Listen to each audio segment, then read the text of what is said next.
नमस्कार, मी Rajratna Jondhale. Top news मराठीमध्ये आपलं स्वागत. रॅगिंग करणं हा कायद्याने गुन्हा असताना देखील लोणावळ्यातील नामांकित महाविद्यालयात रॅगिंगचा प्रकार घडला असून रॅगिंग सहन न झाल्यानं दिव्यांग विद्यार्थिनीला ब्रेन स्ट्रोक आल्यानं विद्यार्थिनीची प्रकृती चिंताजनक असून तिच्यावर पिंपरी चिंचवडमधील रुग्णालयात उपचार सुरू आहेत. कल्याणी गजानन निकम असं ब्रेन स्ट्रोक आलेल्या विद्यार्थिनीचं नाव आहे. लोणावळ्यात शिक्षण घेत असलेली विद्यार्थिनी BBA CA च्या दुसऱ्या वर्षात शिक्षण घेत आहे. मुलीच्या वसतिगृहात पीडित कल्याणी राहत आहे. गेल्या 2 ते 3 महिन्यांपासून तिच्यावर सतत रॅगिंग केली जायची. बाथरूममध्ये कोंडून ठेवलं जायचं, तिच्या पाठीमागे चाकू घेऊन धावायचं.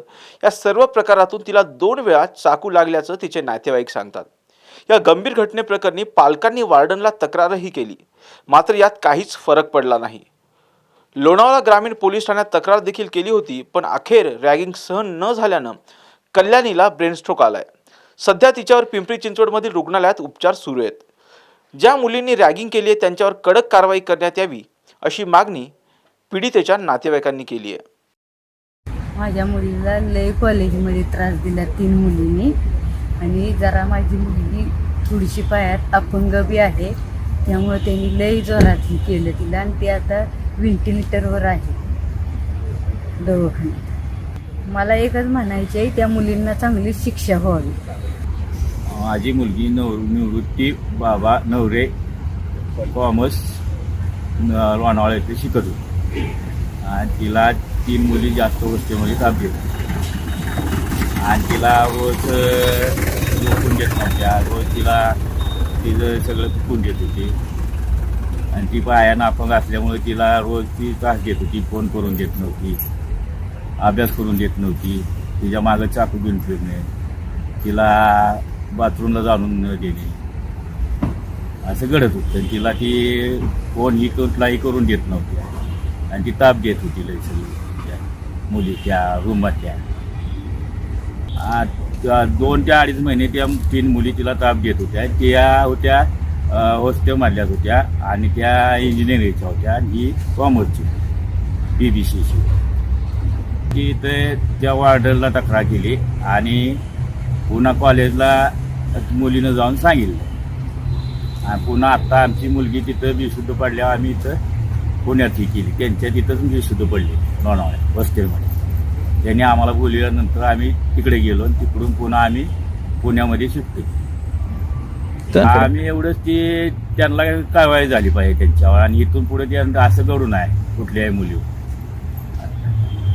आणि आम्ही असंच ही करतोय, खर्च करतोय असाच आपलं बसू दवाखान्यात झोपून. आमची एवढीच अपेक्षा आहे, त्यांनी काहीतरी उचलावं. त्यांच्याकडून झालं नाही, हॉस्टेलकडून कॉलेजकडून. प्रशासन ती काय बघणार त्यांचं. आणि पोलीस स्टेशनला आम्ही अर्ज 21 तारखेला दिला आहे, त्यांचंही काय अजून नाही काय आहे का. त्या बहिणीबल म्हणजे ती लोणावळ्यामध्ये शिकत आहे.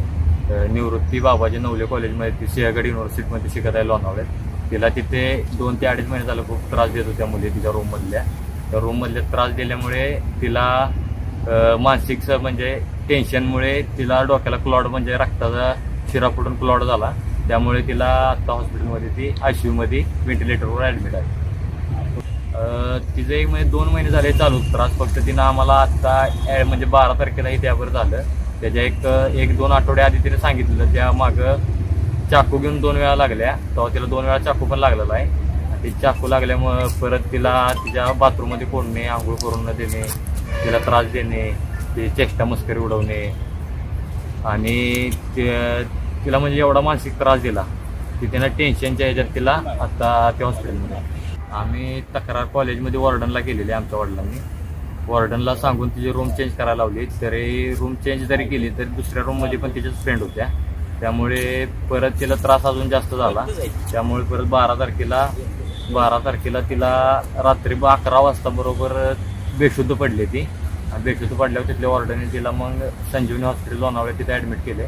तिथनं परत डॉक्टर तिथले म्हणत होते ती कोमात जायची शक्यता आहे, खूप सिरियस आहे, लवकर या म्हणून. आम्ही सातारवरून, आमचं गाव पण खूप लांब आहे, पण तिथनं आम्ही रात्री निघालो. सकाळी 4:30-5 पर्यंत पोहोचलो. तिथनं परत ते डॉक्टर म्हणत होते तिचं ऑपरेशन करायला लागेल, आणि ऑपरेशनमध्ये पण रिस्क आहे. तिथनं ऑपरेशन मग परत इकडे तिला शिफ्ट केलं बिर्ला हॉस्पिटलला. आता तिची कंडिशन वाईट थोडी बरी आहे, पण ते अजून आयसीयूमध्ये आहे. तर काय कामच करण्याचं काय अपेक्षा आहे? निवडणुकीपुरती सगळीच आश्वासनं देतात, पण प्रत्यक्षात फारसं काही घडतंय असं वाटत नाही. तेच आमच्याकडे येतात मागायला 5 वर्षातून एकदा, हे आम्हाला काय देणार आहे? आता या निवडणुकीला आम्ही विचार केलेला आहे, कुणाला निवडून द्यायचं किंवा कुणाला नाही निवडून द्यायचं. इलेक्शन आले की रस्त्यांची कामं चालू करतात, एरवी काहीही दिसत नाही. असं ते परिस्थिती आता ते निसर्गावर आहे. असं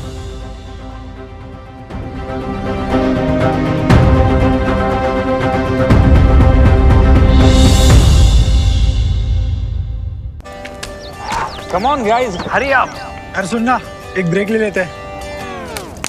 Guys, I'm telling you, तुम लोगों को सही से ट्रैकिंग नहीं आता. But that's okay, you can learn. रोज का ढक्कन देना.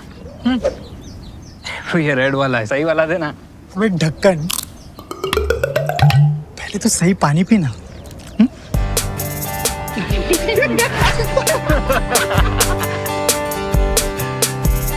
Manikchand Oxyrich, proudly Indian.